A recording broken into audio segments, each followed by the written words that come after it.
Hi, I'm here with one of the great young directors and filmmakers of our time, with credits such as Friday Night Lights, The Kingdom, and Hancock. Peter Berg, welcome to Who's Using Sports. Thank you, pleasure to be here. I'm glad to have you here. So Peter, you know, as an actor, well, I have to tell you, as a football fan, I'm a Jets fan. Right. So one of your early roles, you were in the Dennis Bird story. Mm-hmm. What was that like? Well, it was a little unnerving because Dennis Bird was 6'7", and I was going to play Dennis Bird in this. It was a television movie, and the first time I met Dennis was in Los Angeles, and he was staying at a hotel. I went to meet him, and he walked into the lobby, and he was looking around. I knew him, and he looked at me and finally said, "You Peter Berg?" I said, "Yes." He looked down at me and said, "Boy, I could eat pancakes off of your head." And I was, oh man. So I said, "I'll fix that." So I put these big lifts in my cowboy boots to try and give myself some extra height. But I was never as big as Dennis. But it was an honor to play, somebody that had recovered from such a catastrophic injury. And Dennis marked the beginning of a weird relationship I've had with athletes who have had spinal cord injuries. So Peter, you and I, we go way back 15 years or 16 years. Actually, we met originally playing hockey in a pickup game. So let me ask you, Peter Berg, who's huge in sports? Right now, to me, Jerry Jones is kind of the king. I've been fortunate enough to get to know Jerry very well. I love his entrepreneurial spirit.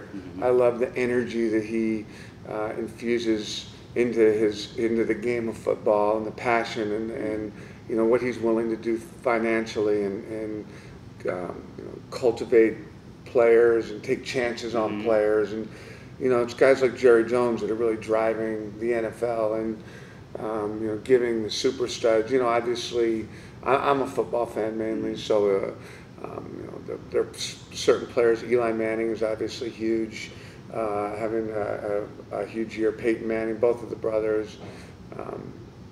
It seems to be a sport driven by quarterbacks. So I actually would say, if you're looking for a player right now, it's probably Drew Brees, who's kind of the king of the NFL right now. But Jerry Jones, a great call with Jerry Jones. I mean, I think the league, sports in general, needs more passionate owners like a Jerry Jones, a guy who puts all his energy, blood and guts into the team. And you see how he established his new stadium, and he's so thrilled, and you can see the pride in him and the joy when he talks about his team, and he wants to win. Yeah. We need to see more owners like that. Yeah, I mean, the thing that I think makes Jerry so unique is that he's a very hands-on owner. Yes.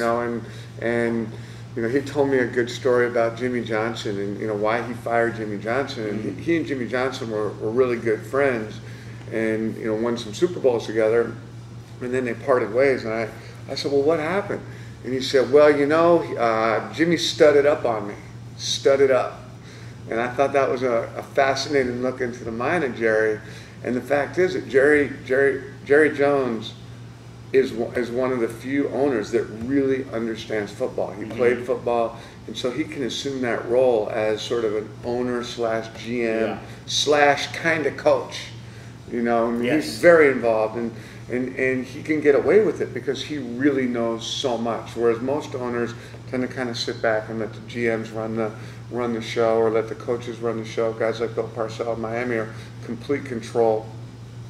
And then you see other teams like Washington, which are struggling because they've got owners that want to really get involved in the running of the team, but don't really understand the game like Jerry Jones understands the game. And especially since he did play the game. So he grew up with it, and when he took over his own, it wasn't like a side project for him or a multiple of businesses. This was his thing. This was his goal to turn the team around, unlike a Dan Snyder, who's a successful businessman outside of football and just wants to be in the game and establish himself. You can see the differences there.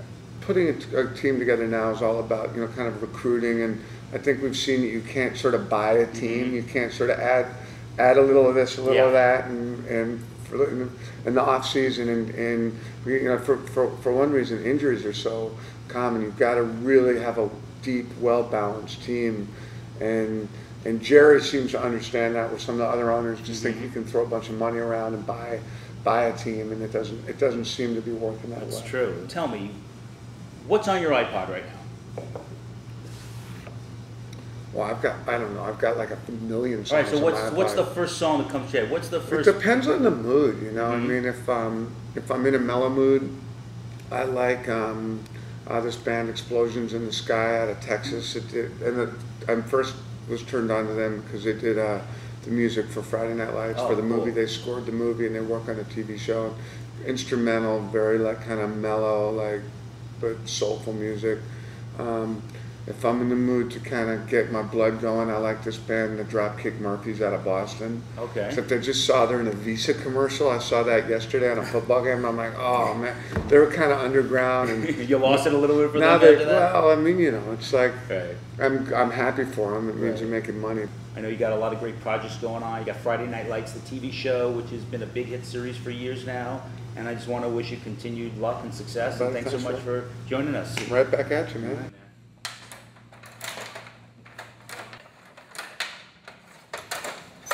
Oh, yes. Man. All right, I'm feeling it now. I'm feeling the power coming out of you. Oh, 4 in a row, 4 unanswered, and Berg and the Blackhawks. Oh, sneaks one in, 4-3. Okay, 4-all. Mexico wins. No! First defeat.